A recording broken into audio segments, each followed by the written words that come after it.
자, 요한복음 17장 1절부터 8절까지 말씀 되겠습니다. 우리 같이 한 절씩 교독하겠습니다.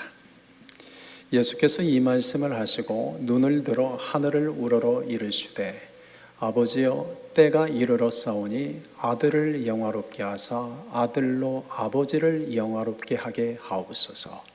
아버지께서 아들에게 주신 모든 사람에게 영생을 주게 하시려고 만민을 다스리는 권세를 아들에게 주셨음이로소이다. 영생은 곧 유일하신 참 하나님과 그가 보내신 자 예수 그리스도를 아는 것이니이다. 아버지께서 내게 하라고 주신 일을 내가 이루어 아버지를 이 세상에서 영화롭게 하였사오니 아버지여 창세전에 내가 아버지와 함께 가졌던 영화로서 지금도 아버지와 함께 나를 영화롭게 하옵소서. 세상 중에서 내게 주신 사람들에게 내가 아버지의 이름을 나타내었나이다. 그들은 아버지의 것이었는데 내게 주셨으며 그들은 아버지의 말씀을 지키었나이다. 지금 그들은 아버지께서 내게 주신 것이 다 아버지께로부터 온 것인 줄 알았나이다. 나는 아버지께서 내게 주신 말씀들을 그들에게 주었사오며 그들은 이것을 받고 내가 아버지께로부터 나온 줄을 참으로 아오며 아버지께서 나를 보내신 줄도 믿었사옵나이다. 아멘. 웨스트민스터 소요리 문답 첫 번째 질문은 사람의 제일 되는 목적이 무엇인가입니다. 그에 대한 대답은 하나님을 영화롭게 하는 것과 그를 영원토록 즐거워하는 것입니다. 고린도전서 15장 31절에서는 말씀하시기를 그런즉 너희가 먹든지 마시든지 무엇을 하든지 다 하나님의 영광을 위하여 하라 말씀하십니다. 우리는 하나님의 영광을 위하여 창조되었습니다. 그래서 우리는 하나님의 영광을 위하여 살아갈 때 가장 즐겁고 복되고 삶의 의미가 있습니다. 하나님의 영광을 위하여 공부하고 하나님의 영광을 위하여 일을 하고 또 하나님의 영광을 위하여 가정을 꾸리고 하나님의 영광을 위하여 사람을 만나고 하나님의 영광을 위하여 교회를 섬기며 살아갈 때 우리는 인생에서 가장 큰 기쁨과 즐거움을 갖게 됩니다. 하나님의 영광을 위하여 살아가는 사람들은 이 말씀의 의미를 이해합니다. 우리가 하나님을 영화롭게 하려고 할 때 우리는 그분을 영원토록 즐거워하게 됩니다. 우리는 하나님의 영광을 위하여 창조되었기 때문입니다. 예수님은 살아도 하나님께 영광, 죽어도 하나님께 영광, 사나 죽으나 하나님께 영광이 되는 삶을 사셨습니다. 예수님은 가난한 목수의 아들로 태어난 것도 하나님께 영광이요, 병자들을 고치시고 귀신들을 쫓아내는 사역을 한 것도 하나님께 영광이요, 하나님 나라의 복음을 전하고 가르쳤던 것도 하나님께 영광이요, 십자가에서 못 박혀 죽임을 당하는 것마저도 하나님께 영광이 되게 하셨습니다. 예수님은 온전히 하나님을 영화롭게 하는 것과 그분을 영원토록 즐거워하는 삶을 사셨습니다. 오늘부터 우리가 살펴볼 요한복음 17장은 죽음을 앞두신 예수님께서 겟세마네 동산에서 마지막으로 하나님께 간절하게 기도하신 내용입니다. 그 기도의 첫 번째 내용이 아버지, 아들을 영화롭게 하사 아들로 아버지를 영화롭게 하게 하옵소서입니다. 예수님은 공생애를 시작하시기 때도 광야에 나가셔서 40일간 금식하며 기도하며 그 기도로 상의를 시작하셨습니다. 그리고 예수님이 이제 공생애를 마치실 때도 겟세마네 동산에서 땀이 핏방울이 될 만큼 간절하게 기도하는 것으로 그분의 생애를 마감하십니다. 예수님은 하루의 시작도 기도로 시작하셨고 예수님 하루의 끝마무리도 기도로 마무리하셨습니다. 그래서 예수님의 삶과 마무리에는, 시작과 마무리에는 언제나 기도가 있습니다. 그래서 예수님은 제자들에게도 자주 이 기도에 대한 가르침을 주셨습니다. 또한 제자들 앞에서 이 기도의 본을 친히 보여주셨습니다. 우리가 기도는 호흡이라고 말합니다. 기도를 호흡이라고 말하는 것은 우리가 숨을 쉬지 않으면 살 수 없는 것처럼 기도하지 않으면 살 수 없다는 뜻입니다. 그러니 기도는 선택이 아닙니다. 기도는 문제가 있을 때만 하는 것이 아닙니다. 기도는 호흡하는 것처럼 언제나 내 삶에서 멈추지 않아야 합니다. 내 삶에서 이 기도가 사라지기 시작할 때 내 삶에서 점점 기도하는 것이 힘들고 내 삶에서 기도가 멀어질 때 일어나는 일들이 있습니다. 첫째, 하나님과 멀어집니다. 둘째, 영적으로 둔감해지고 분별력이 사라집니다. 셋째, 내 마음에는 불안, 두려움, 걱정, 염려, 짜증, 분노 등의 감정의 지배를 받게 됩니다. 넷째, 살아계신 하나님의 능력을 경험하지 못합니다. 그리고 마지막 다섯째, 하나님을 영화롭게 하지 못합니다. 예수님은 하나님의 아들이십니다. 예수님은 하나님의 아들이시기에 사실 기도가 필요하지 않는 분이십니다.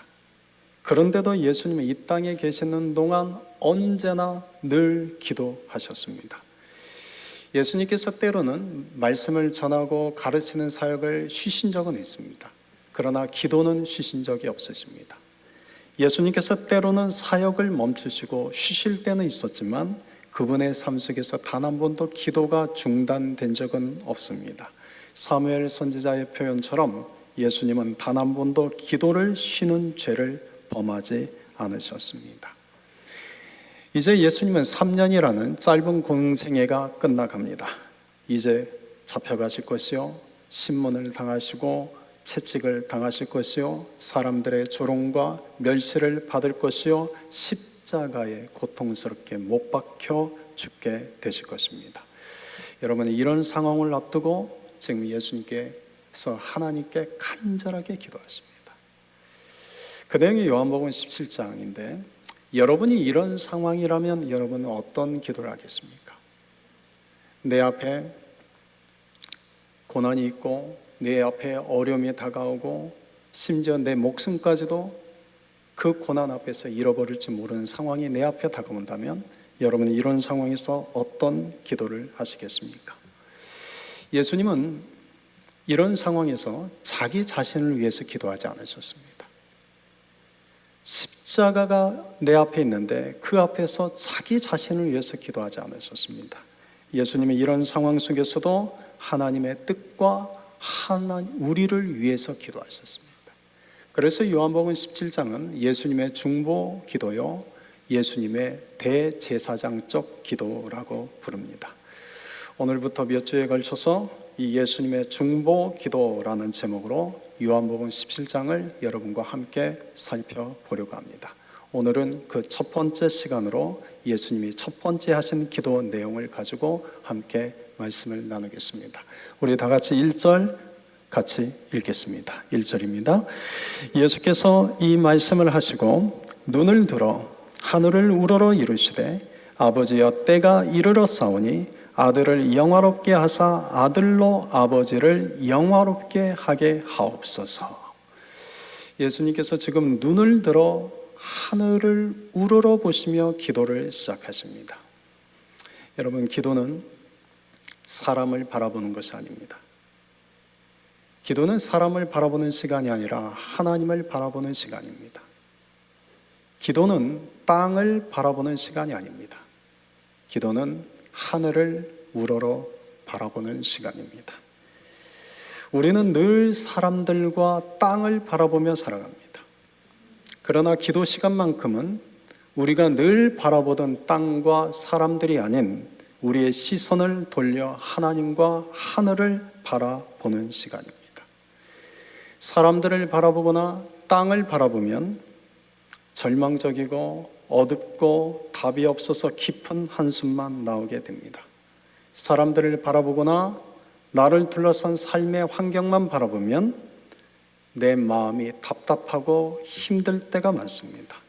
그러나 나의 시선을 돌려 하나님과 하늘을 바라볼 때 내 마음의 절망이 소망으로, 어둠이 빛으로, 걱정과 근심이 찬송으로, 두려움과 불안함이 평안함으로 바뀌게 됩니다. 앞뒤 좌우 사방이 막힐 때가 있습니다. 그럴지라도 결코 막히지 않는 것은 하늘입니다. 아무리 사방이 막혀 있다 할지라도 우리가 눈을 들어 하늘을 바라보고 하늘에 계신 하나님 아버지께 기도할 수 있습니다. 고린도 후서 4장 8절에서 이같이 말씀합니다. 우리가 사방으로 우겨쌈을 당하여도 쌓이지 아니하며 답답한 일을 당하여도 낙심하지 아니한다. 여러분, 우리가 사방이 막혀도 우겨쌈을 당하지 않고 우리가 답답한 일을 당하여도 낙심하지 않는 것은 무엇 때문이겠습니까? 사방은 막혀도 하늘은 막히지 않기 때문이요, 하늘을 우러러 기도할 때 나의 기도를 들으시는 하나님이 계시기 때문입니다. 그래서 시편 121편은 예루살렘 성전을 향하여 올라갈 때 성도들이 부르는 찬양 노래인데 이렇게 기록되어 있습니다. 시편 121편 1절 2절입니다. 내가 산을 향하여 눈을 들리라. 나의 도움이 어디서 올까? 나의 도움은 천지를 지으신 여호와에게서로다.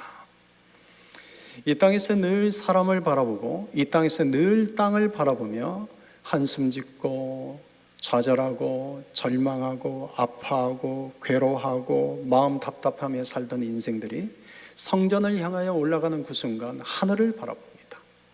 하늘에 계신 하나님을 바라봅니다. 그때 그들의 마음속에는 어떤 마음이 주어지겠습니까? 여러분 중에 혹 더 답답하신 분이 계십니까? 불안하십니까? 두려우십니까? 절망적이십니까? 괴롭습니까?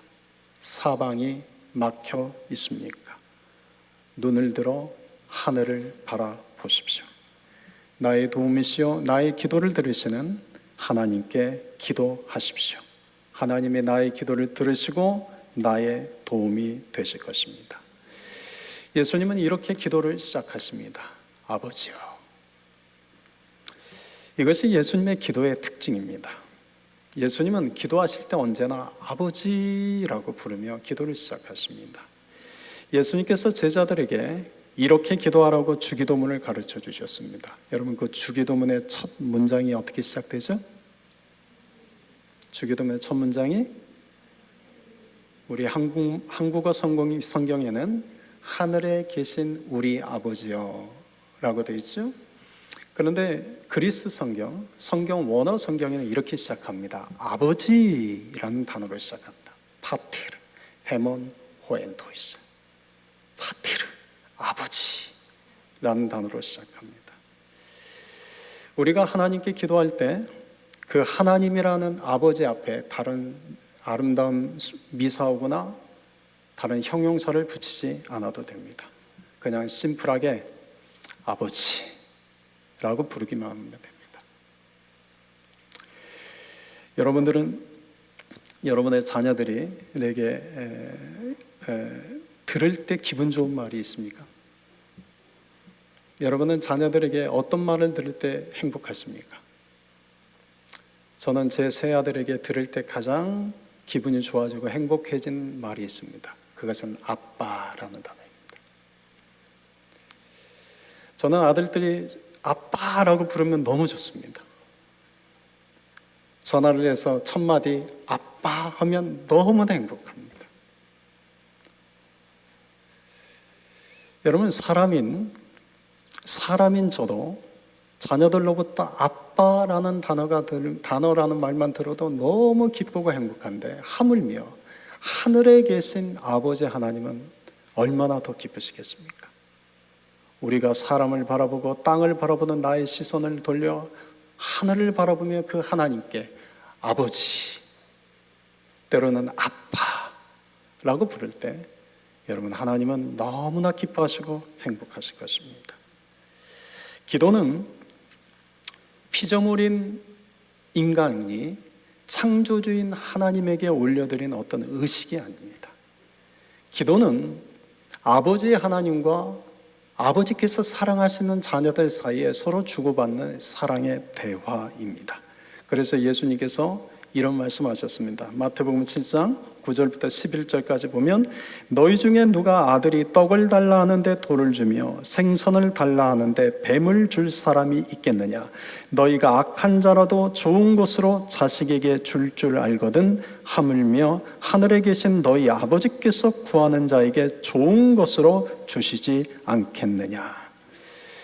여러분, 우리가 하나님께 구할 수 있는 것은 하나님이 우리의 아버지시기 때문입니다. 또한 우리가 하나님이 사랑하시는 자녀들이기 때문입니다. 그런데 중요한 것은 우리가 하나님께 아버지, 아빠라고 부르며 그분에게 간구할 때 아버지 하나님은 구하는 자녀들에게 언제나 좋은 것을 주신다는 것입니다. 그냥 좋은 것이 아닙니다. 가장 좋은 것을 주십니다. 저는 이것을 믿습니다. 하나님 아버지는 결코 우리에게 나쁜 것을 주지 않았습니다. 내가 아버지의 이름을 부르며 내가 기도하는 것에 대해서 때로는 내가 생각한 것과 다른 응답이 있다 할지라도 저는 그 다른 응답마저도 하나님께서 내게 가장 좋은 것을 주신 것이라고 저는 믿습니다. 다만 내가 지금은 그것을 깨닫지 못합니다. 다만 내가 그것을 지금은 이해하지 못할 뿐입니다. 그러나 하나님은 나를 사랑하시는 아버지시기에 언제나 나의 기도에 가장 좋은 것을 주십니다. 예수님은 인생의 마지막 순간에 아버지라고 기도를 시작하십니다. 예수님에게 하나님은 구하는 자에게 가장 좋은 것을 주시는 아버지이십니다. 때가 이르렀사오니, 예수님은 지금 이 땅에 이제 때가 이르렀다는 것을 아십니다. 이제 곧 있으면 예수님의 사역은 끝나갑니다. 이제 예수님의 사역의 마침은 십자가에 의해서 죽으시는 것으로 끝이 납니다. 신약 성경에는 두 종류의 시간이 있습니다. 하나는 크로노스의 시간이 있고 또 하나는 카이로스의 시간입니다. 크로노스라는 시간은 사람이 계획한 시간입니다. 그러나 카이로스의 시간은 하나님이 계획하신 시간입니다. 때가 이르렀사오니라는 예수님의 이 기도는 예수님이 계획하신 때가 되었다는 것이 아니라 하나님이 계획하신 때가 되었다는 그런 고백입니다.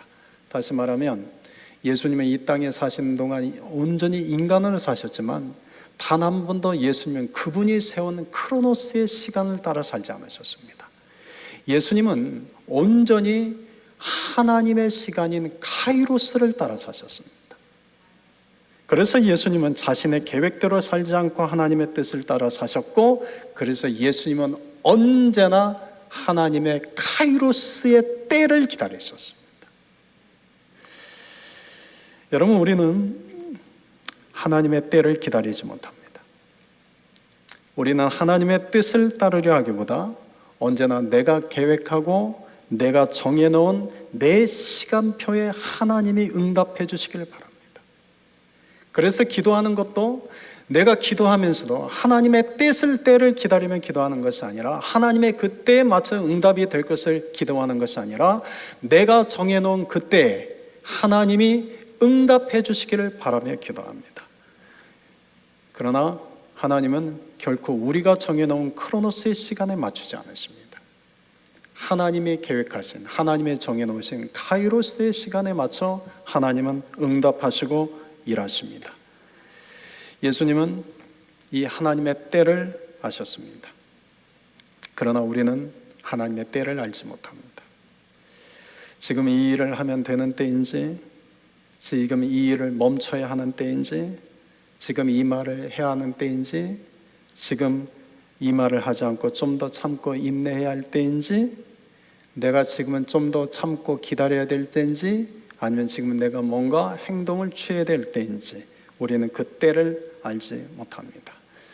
여러분, 그러므로 우리가 할 일은 모든 때를 다 알고 계시는 예수님의 이름으로 기도하며 그분의 때를 기다리는 것입니다. 여러분, 때를 기다린다는 것은 쉬울까요? 어려울까요? 때를 기다리는 것은 쉬울까요? 어려울까요? 기다려봐서 다 아시죠? 때를 기다리는 것 정말 힘듭니다. 정말 힘듭니다. 그래서 언제나 내 마음이 앞섭니다. 그래서 언제나 내 생각이 앞서갑니다. 그래서 문제가 더 커집니다. 여러분, 하나님의 때를 기다릴 줄 아는 자가 되기를 위해서 하나님께 기도합시다. 예수님은 이렇게 기도합니다. 아버지여, 때가 이르러 싸우니 아들을 영화롭게 하사 아들로 아버지를 영화롭게 하게 하옵소서. 이것이 예수님의 첫 중보 기도 내용입니다. 지금 예수님은 하나님 앞에서 아들을 영화롭게 하여 주십시오라고 기도를 하십니다. 여러분, 아들을 영화롭게 한다는 말은 어떤 뜻일까요? 도대체 어떤 의미를 담고 있을까요? 예수님이 하나님께 아버지, 아들을 영화롭게 하소서라는 이 기도에 담겨 있는 의미는 무엇일까요? 이제 곧 있으면 예수님은 죄인처럼 결박을 당하실 것입니다. 이제 곧 있으면 신문을 당하시고 사람들에게 조롱과 멸시를 당하시고 채찍을 맞고 십자가에서 고통스럽게 못 박혀 죽으실 것입니다. 이 모든 때가 이르렀다는 것을 예수님은 아시고 지금 아버지여, 아들을 영화롭게 하옵소서라고 기도하십니다. 여러분, 이 기도의 의미는 결박당하지 않게 해달라는 것일까요? 신문, 조롱과 멸시를 당하지 않게 해달라는 것일까요? 끔찍한 고통을 주는 채찍질과 십자가에 못 박힘 당하지 않게 해달라는 것일까요? 예수님을 결박하려고 할 때, 예수님을 조롱하고 멸시할 때, 예수님에게 채찍질하고 십자가에 못 박으려고 할 때, 이때 하나님의 큰 기적과 능력이 나타나서 아들을 구해달라는 그런 기도일까요? 여러분, 아들을 영화롭게 하소서라는 기도는 그런 뜻은 아닙니다. 예수님은 결박당하고 신문과 조롱과 멸시를 받고 채찍질을 당하고 십자가에 못 박혀 죽게 될 것을 아셨습니다. 예수님은 이것을 거부하지 않으십니다. 오히려 예수님은 그것을 기쁘게 받아들입니다. 그러면 예수님의 아들을 영화롭게 하소서라는 그 말씀의 기도에 담긴 뜻은 무엇이겠습니까? 그것은 내가 어떤 일을 겪든지 간에 내 삶 속에 아버지의 뜻이 이루어지게 하여 주십시오. 그런 뜻입니다. 내가 고난을 당하고 내가 고통을 당하고 내가 신문을 당하고 사람들에게 조롱과 멸시를 당하고 내가 채찍질을 당하고 내가 중죄인처럼 십자가의 끔찍한 고통을 당하며 십자가에 못 박힌다 할지라도 하나님의 뜻이 이루어지게 해주십시오. 여러분, 아버지의 뜻이 이루어지는 것이 아들을 영화롭게 하는 것입니다. 닉 부이치치라는 사람이 있죠. 그는 호주에서 목회자의 가정에서 태어났습니다. 그는 태어날 때부터 두 팔이 없었고 두 다리가 없었습니다. 사람들이 소곤댔습니다. 하필 목회자 가정에서 저런 아이가 태어나다니. 이 아이가 초등학교 때 하나님께 이렇게 간절하게 기도했습니다. 소경의 눈도 뜨게 하시고 안진뱅이도 일으키신 것처럼 내 두 팔과 두 다리도 자라나게 해주십시오. 그런데 기적이 일어났을까요? 안 일어났을까요?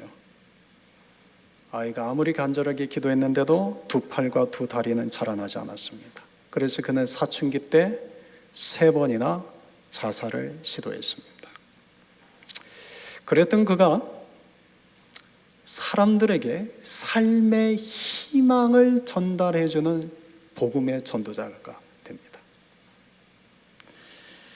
삶의 의미를 포기하고 절망하며 낙심하며 살아가는 현대인들이 너무나 많습니다. 오늘 우리가 살아가는 이 시대에 너무나 많은 사람들이 좌절하고 절망하며 삶의 의미를 포기하려고 합니다. 그들에게 이 닉 부이치치가 이렇게 말을 합니다. 두 팔과 두 다리가 없는 나를 보십시오. 이런 나도 하나님의 은혜 안에서 기쁘게 살아갑니다. 그러니 나를 보고 용기와 소망을 가지십시오. 그리고 예수님을 믿으십시오.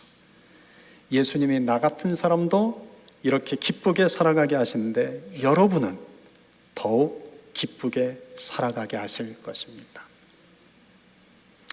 요한복음 9장에 보면 태어날 때부터 소경이었던 사람을 보고 제자들이 예수님께 물었습니다. 선생님, 주님, 이 태어날 때부터 소경이었던 이 사람은 누구의 죄 때문입니까? 이 사람의 죄 때문입니까? 그 부모의 죄 때문입니까? 그때 예수님께서 제자들에게 이렇게 대답해 주십니다. 요한복음 9장 3절, 그에게서 하나님이 하시는 일을 나타내고자 하십니다. 또한 요한복음 11장에 가면 예수님이 사랑하시는 자인 나사로가 죽을 병에 걸렸다는 소식을 듣게 됩니다. 그때도 예수님이 이렇게 말씀하십니다. 요한복음 11장 4절, 이 병은 죽을 병이 아니라 하나님의 영광을 위하며 하나님의 아들이 이로 말미암아 영광을 받게 하려 함이라. 여러분, 날 때부터 소경이었던 자가 있습니다. 예수님이 사랑하시던 나사로도 죽을 병에 걸렸습니다. 목회자의 가정에서 태어난 닉부이치치는 두 팔과 두 다리가 없이 태어났습니다. 그런데 예수님이 날 때부터 소경인 자에게 찾아가셔서 그의 눈을 뜨게 하십니다. 그리고 예수님이 사랑하던 나사로가 죽을 병에 걸렸는데 그를 찾아가서 그를 죽음에서 건져주십니다. 그리고 예수님이 목회자의 가정에서 두 팔과 두 다리가 없이 태어난 닉부이치치를 찾아가서 그를 사람들에게 삶의 소망을 주는 복음의 전도자가 되게 하십니다. 여러분, 이것이 저들을 영화롭게 하는 것이었습니다.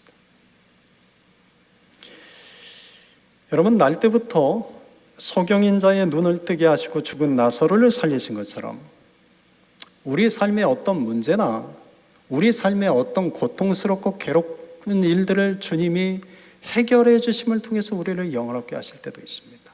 그러나 예수님처럼 십자가를 그대로 십자가의 죽음을 당하게 두십니다. 닉부이치처럼 아무리 기도해도 두 팔과 두 다리는 단 1mm도 자라지 않게 하십니다. 그런데 그 일을 통해서도 예수님은 닉부이치치는 하나님으로부터 영화롭게 되었습니다. 마찬가지로 우리 삶의 고난과 고통, 우리 삶의 어려움이 조금 더 나아지지 않을지라도 그 안에 하나님의 뜻이 이루어지는 것이 우리를 영화롭게 하는 것입니다. 그러므로 내 삶에 어려움이 있고 내 삶에 고난이 있고 내 삶에 고통이 있고 나를 좌절하고 절망케 만든 일이 있다면 단순하게 주님, 이 문제를 해결해 주십시오 라고 기도하겠다, 이렇게 기도하십시오. 아버지, 이 문제를 통해서 나를 영화롭게 하게 하옵소서. 아버지, 이 문제를 통해서 아버지의 뜻이 이루어져 나를 영화롭게 하게 하옵소서. 예수님은 아들로 영화롭게 하옵소서라고 기도하고 그 다음 나로 아버지를 영화롭게 하게 해달라고 기도했습니다. 그러면 이제 아버지를 영화롭게 하는 것은 무엇일까요? 아버지를 영화롭게 해달라는 이 기도는 어떤 의미일까요? 2절 같이 한번 읽겠습니다. 아버지께서 아들에게 주신 모든 사람에게 영생을 주게 하시려고 만민을 다스리는 권세를 아들에게 주셨음이로소이다. 이게 아버지께서 아들에게 주신 모든 사람에게 영생을 주게 하는 일, 이것이 예수님의 사명입니다.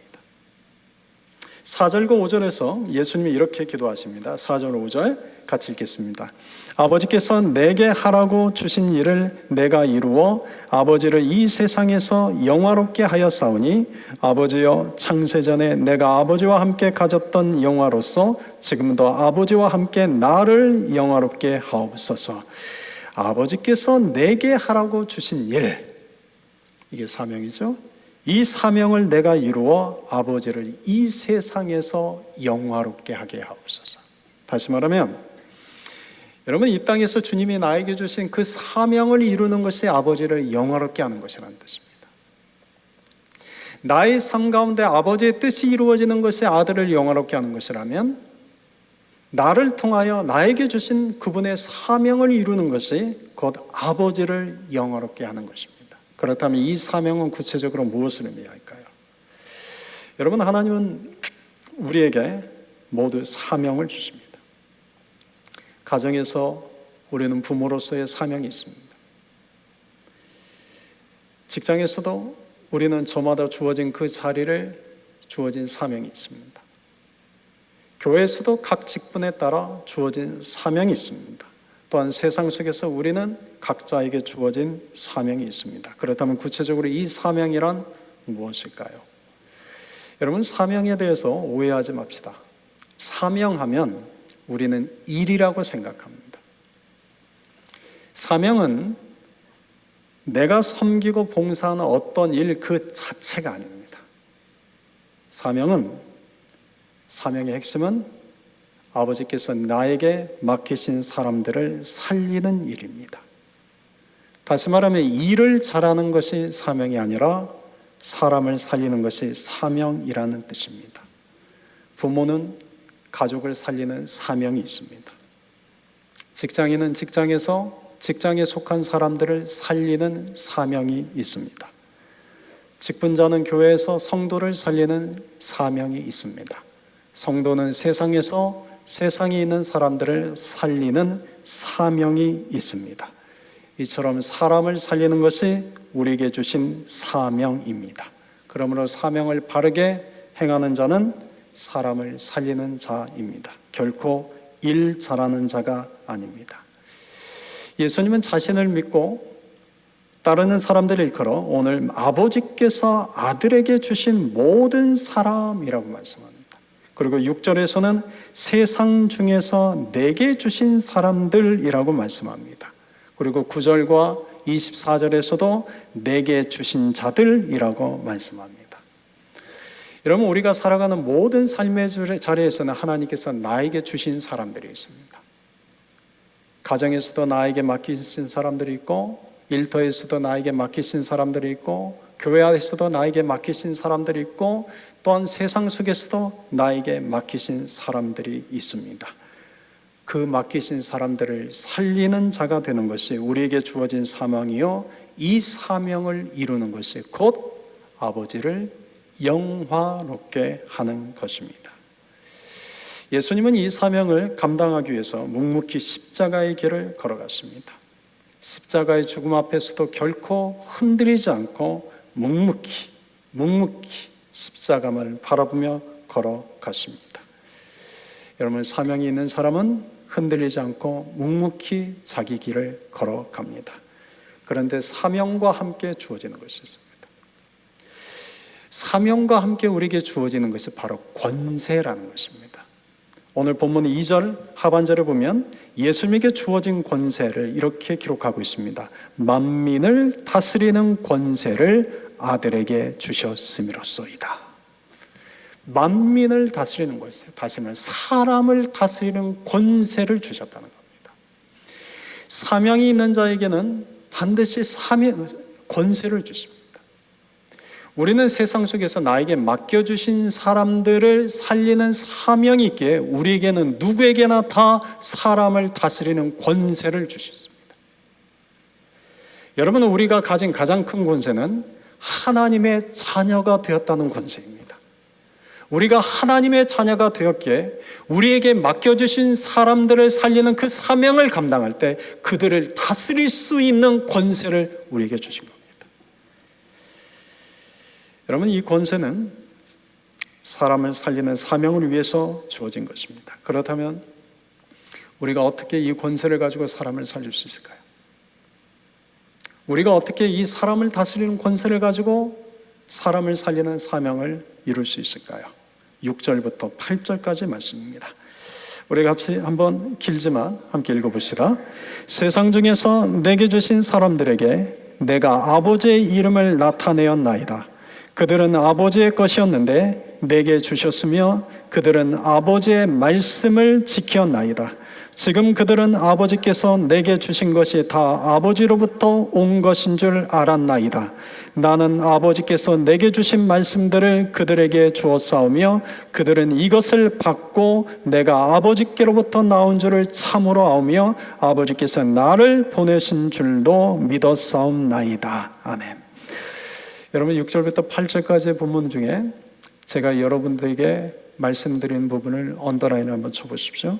6절을 보십시오. 내게 주신 사람들, 그들에게 6절 하반절, 그들은 아버지의 말씀을 지켰습니다. 그 이유가 8절에 나옵니다. 8절, 나는 아버지께서 내게 주신 말씀들을 그들에게 주었사오며. 그 결과 그들이 어떻게 되었습니까? 8절 하반절, 아버지께서 나를 보내신 줄도 믿어 싸움나이다. 여러분, 나에게 주신 사명과 나에게 주신 권세가 있는데 그 사명을 감당하기 위해서 내게 주신 권세로 내가 할 수 있는 일은 주님의 말씀을 주는 것입니다. 내게 주신 주님의 말씀을 사람들에게 나눠주는 것입니다. 말씀을 전하고 말씀을 가르치는 것입니다. 그럴 때 그들 마음속에 생기는 것이 믿음입니다. 그 믿음이 그를 살리게 합니다. 여러분, 사람을 살리는 것은 나의 어설픈 권면이나 나의 어설픈 설득으로 되는 것이 아닙니다. 사람을 살리는 것은 그의 마음속에, 그의 영혼 속에 주님의 말씀이 임할 때, 그 주님의 말씀이 그들의 마음속에 믿음을 갖게 할 때, 그 믿음이 그들을 살리게 합니다.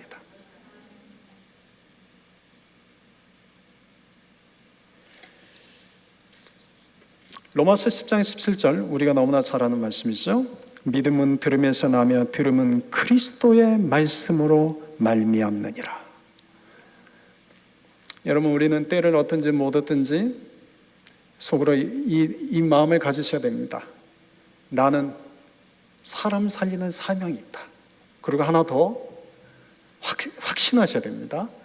나는 사람을 다스리는 권세가 있다. 아이, 내가 뭘 어떻게 말씀을 줘요? 아이, 내가 뭘 어떻게 말씀을 전할 수 있어요? 여러분, 내게 맡겨주신 사람을 살리는 사명이 나에게 있고, 그를 위해서 주님이 나에게 사람을 다스리는 권세를 내게 주셨다는 확신이 있으면 담대하게 내게 주신 말씀을 그들에게 전할 수 있습니다. 내게 주신 그 말씀들을 그들에게 가르칠 수 있습니다. 내게 주신 그 말씀들을 사람이 듣든 안 듣든 계속해서 선포할 수 있습니다. 우리의 어설픈 설득과 우리의 어설픈 권면이 아닙니다. 여러분, 믿음은 설득과 토론을 통해서 생기지 않습니다. 우리가 말씀을 전하고 말씀을 전하고 말씀을 가르치고 말씀을 가르치고 말씀을 주고 말씀을 주었을 때 어느 날 그 말씀이 듣는 그의 마음에 믿음을 갖게 합니다. 여러분, 이 믿음은 그냥 저절로 믿어지는 것도 믿음이죠. 그런데 아직 믿어지지는 않습니다. 아직 믿어지지는 않지만, 마음으로는 믿어지지 않지만 그래도 머릿속에 내가 그래도 한번 믿어봐야지라는 생각을 갖게 하는 것도 믿음입니다. 말씀을 들을 때 그 말씀을 들으면서 내가 한번 믿어봐야지, 또는 어떤 이는 그 말씀을 듣는 순간 그냥 믿어지는 사람도 있습니다. 말씀이 우리에게 믿음을 주고 그 믿음이 우리를 살리게 합니다. 이것이 우리에게 주어진 사명을 감당하는 것이요, 이것이 하나님을 영화롭게 하는 것입니다. 여러분, 우리는 모두 사명을 받은 사명자들입니다. 또한 우리는 사람을 다스리는 권세를 이미 받은 자들입니다. 그래서 여러분, 우리의 말이 참 중요합니다.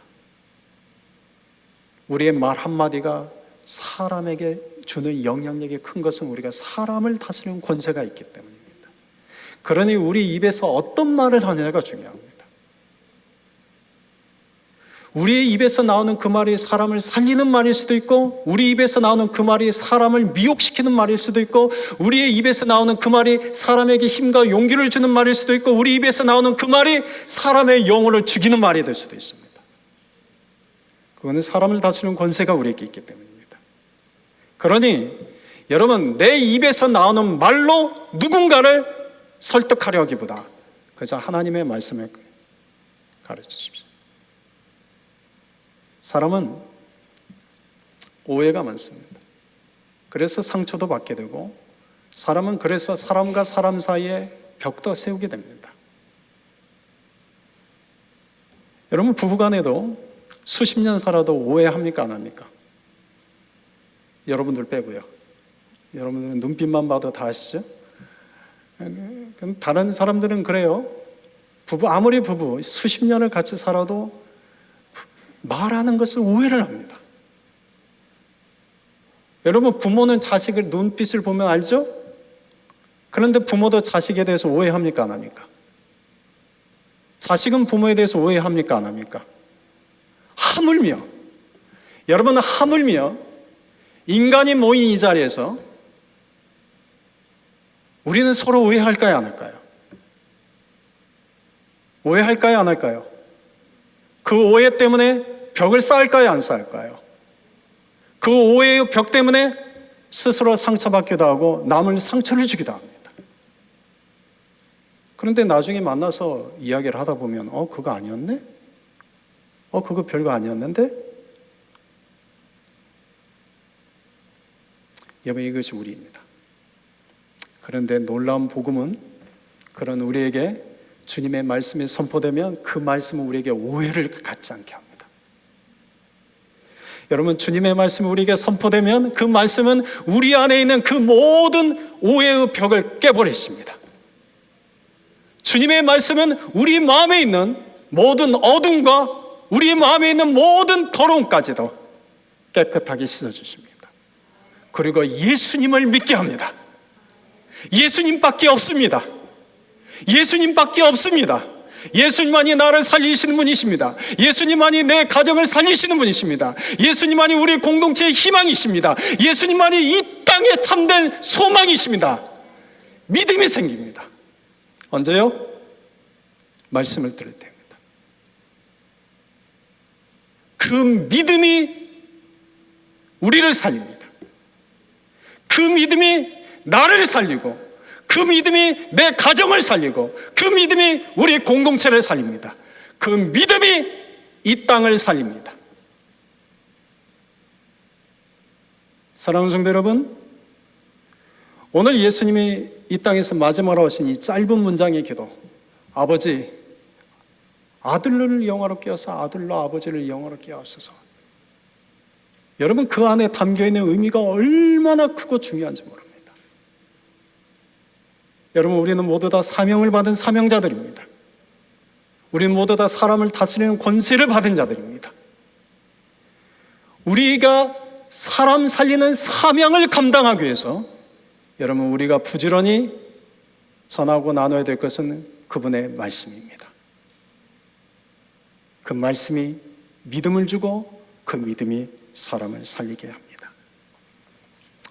저는 예수님께서 아버지, 아들을 영화롭게 하사 아들로 아버지를 영화롭게 하게 하옵소서 라고 기도하신 것처럼 우리도 우리 삶의 중보 기도의 첫 시작은 언제나 아버지, 나를 영화롭게 하사 나로 아버지를 영화롭게 하게 하옵소서가 될 수 있기를 바랍니다.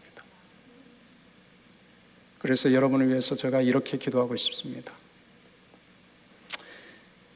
아버지, 육신의 질병과 아픈 중에 있는 지체들을 영화롭게 하시고 그들로 아버지를 영화롭게 하게 하옵소서.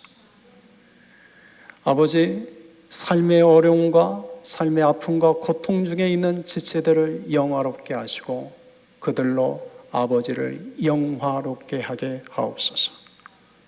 아버지, 우리 함께 걷는 교회에 속한 모든 지체들을 영화롭게 하시고 우리로 아버지를 영화롭게 하게 하옵소서. 아멘. 이 기도가 우리 안에 이루어지기를 소망합니다. 같이 기도합시다.